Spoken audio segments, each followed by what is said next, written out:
ઉત્તરાખંડના ટિહરી જિલ્લામાં એક નવો વિવાદ ઉભો થયો છે। ટિહરી જિલ્લાના નરેન્દ્રનગરમાં એક મુસ્લિમના ઘરે ભક્તોના એકઠા થવા અને સામૂહિક નમાઝ અદા કરવાને લઈને હિન્દુ સંગઠનોએ હોબાળો મચાવ્યો છે।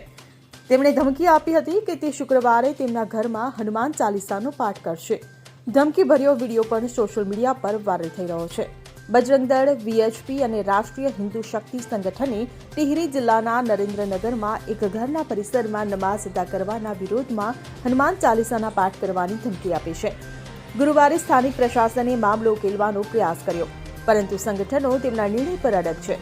વાસ્તવમાં મંગળવારે નરેન્દ્રનગરમાં એક ઘરના પરિસરમાં ખુલ્લામાં નમાઝ અદા કરવામાં આવી હતી। કેટલાક સંગઠનોએ આ અંગે વિરોધ કર્યો હતો। આ મામલાને લઈને વિસ્તારમાં વધી રહેલા તણાવને જોતા નરેન્દ્રનગર એસડીએમ દેવેન્દ્રસિંહ નેગીએ ગુરુવારે એક બેઠક યોજી હતી, જેમાં ઘરના પરિસરમાં નમાઝ અદા કરનાર પરિવારને બોલાવવામાં આવ્યા હતા અને તેમને આ અંગે સમજાવવામાં આવ્યા હતા।